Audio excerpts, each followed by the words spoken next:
Nahid24.com-এ যারা বই অর্ডার করে আমরা শুরুতে তাদেরকে কল দিই।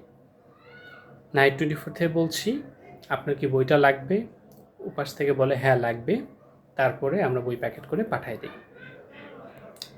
কিছু কিছু স্টুডেন্ট নিজের অর্ডার প্লাস বন্ধুদের অর্ডার, মানে একই সাথে বন্ধুরা বলেছে বই নিব, তো তাদের সাথে একসাথে আসলে অর্ডারগুলো করে। তো একজন এক একটা করে বই 2 পিস 3 পিস করে অর্ডার করলো।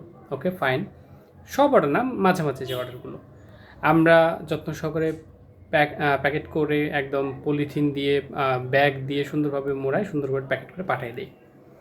এরপরে কিছু কিছু কাস্টমার যাওয়ার পরে ফোনটা অফ করে রেখে দেয়।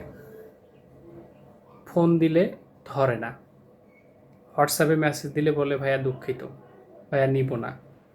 আচ্ছা, আপনারা যখন অর্ডারটা করেন ডাইরেক্ট তো আমরা পাঠাই না, কল দিই আগে, হ্যালো অমুক বলছেন, পার্সেলটা নেবেন, বই পাঠাবো, কনফার্ম নেবেন, হ্যাঁ নেব।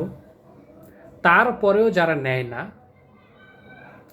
এবং বইটা যে ফেরত আসে তাদেরকে আমি বলতে চাই, এই যে বইটা যাচ্ছে আবার ফেরত আসতেছে, আমাদের যাওয়ার একটা ডেলিভারি চার্জ যায়, আবার আসার একটা ডেলিভারি চার্জ যায়, দুইটা চার্জই কিন্তু আমাদের পকেট থেকেই যায়।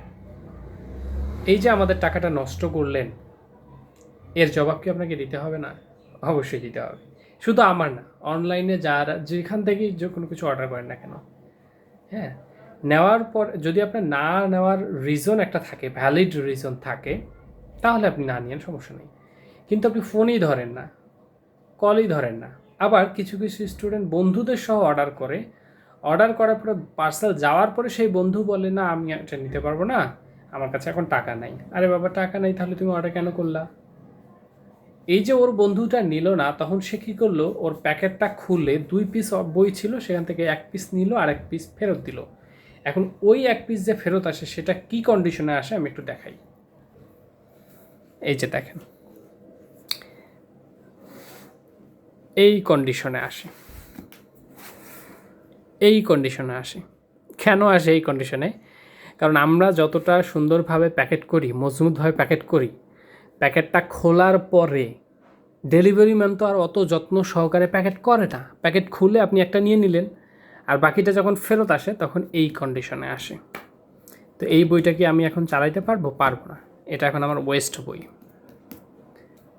সো এই কারণে অনেকেই একজন একাধিক বই যখন অর্ডার করে তখন আমরা তাকে বলি ভাই ডেলিভারি চার্জটা আগে দাও। সে বলে না আমি কেন টাকা দিব, আগে ডেলিভারি চার্জ দিব। এই কারণ আপনি একাধিক বই অর্ডার করতেছেন, মানে নিজে তো আর 2টা বই পড়বেন না, অবশ্যই কারো না কারোর জন্য অর্ডার করছেন। যাওয়ার পরে সে যে নিবে কোনো গ্যারান্টি নাই, তখন প্যাকেট খুলে আপনাকে একটা দিতে হবে, আর একটা যে আসবে সেটা আবার নষ্ট হয়ে আসবে। আচ্ছা, তো যাই হোক, আপনারা যারা অনলাইনে ক্রেতা আছেন তাদেরকে অবশ্যই সম্মান জানাই, একটু যাচাই বাছাই করে অর্ডার করবেন। যেখান থেকেই কেনেন না কেন ভালোভাবে দেখে শুনে যাচাই করেন। ওয়েবসাইটে আছে, প্রোডাক্ট আছে, রিভিউ আছে, দেখেন, দেখে যদি ভালো লাগে অর্ডার করেন। যাওয়ার পরে যদি কোনো কারণে মন চেঞ্জ হয় যে নিব না, পার্সেল নিব না, কষ্ট করে ডেলিভারি চার্জটা ডেলিভারি ম্যানকে দিয়ে দিবেন। শুধু আমার পার্সেল না, যে কোনো পার্সেল, যে কোনোখান থেকে অর্ডার করেন না কেন, অনলাইনে অর্ডার করছেন আপনি, হ্যাঁ, যাচাই বাছাই করেই করছেন, তারপরে আপনার মনে হয়েছে যে না আমি কোনো কারণে এটা নিতে পারবো না, তো ডেলিভারি চার্জটা দিয়ে সুন্দর মতো ফেরত দিবেন। হ্যাঁ, তাতে আপনারও কাউকে জবাবদিহি করতে হবে না, আপনার পরকালেও কোনো কাউকে জবাব দিতে হবে না, এবং মার্চেন্টেরও ক্ষতি হবে না। এটা অনলাইনে যারা যে কোনো প্রোডাক্ট কিনে তাদের প্রতি আমার অনুরোধ।